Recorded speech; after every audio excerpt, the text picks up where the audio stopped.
אני לא יודע מה קרה לו, אני מאוד מודאג. כבר פניתי לכוחות הביטחון. אני מקווה שהוא לא חושב לצלם איזה סרט דוקו על מלחמת האזרחים בסוריה.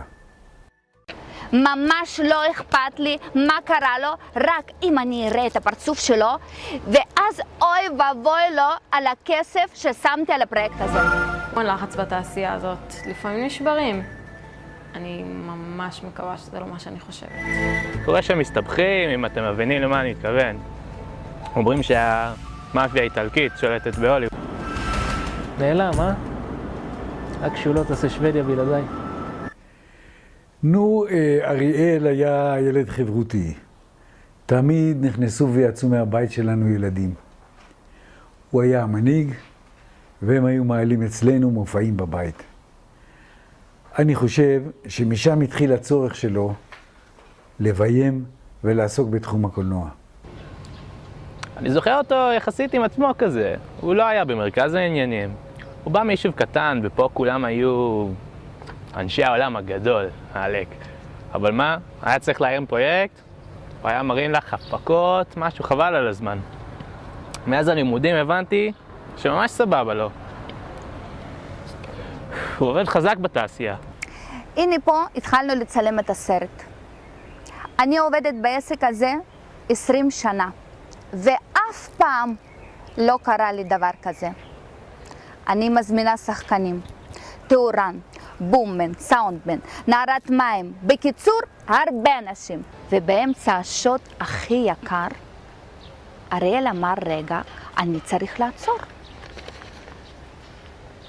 חשבתי שיש לו פיפי או משהו, והוא פשוט נעלם. האמת, לא שמעתי על אריאל עד שהגעתי לבצלאל.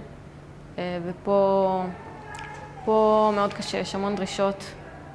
הוא היה מאוד סבלני ובכלל לא מתנסה, צייד אותי בכלים, היה בו משהו מאוד רבגוני.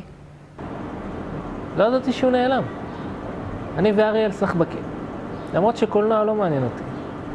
אנחנו יותר בעניין של כדורגל. שנינו אוהדים של נבחרת הנשים של שוודיה. רק לפני כמה ימים דיברנו לטוס לראות משחק. תשמע, אדם, אתה מרואיין החמישי שלי, ואני חייבת להגיד שאין לנו אפילו כיוון אחד ברור. אין פה איזה תרגיל? תרגיל? למה את מתכוונת? נעלם אדם, ואין שני אנשים שיש להם את אותה הדעה לגבי מה קרה לו. למה את חושבת שזה מכוון? ענייני ביטוח וכאלה. סתם מחשבה שהייתה לי. עזוב.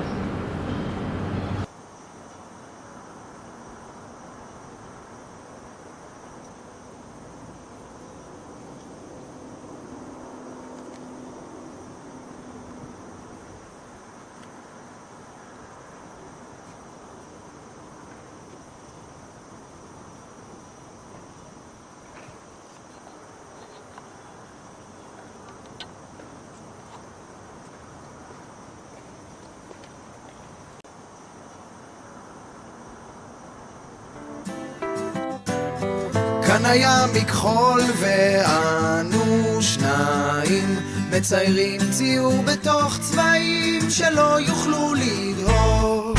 כאן הייתה טירה ונהר זורם בלי מים, עברתי רק כדי לראות.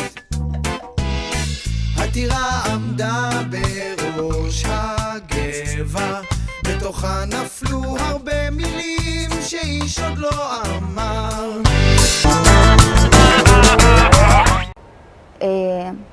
רגע, הוא אמר, זהו. מאוד מודאג.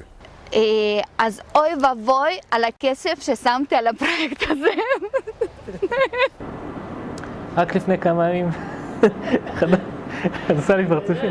מאוד. שאין לנו כיוון אחד ברור.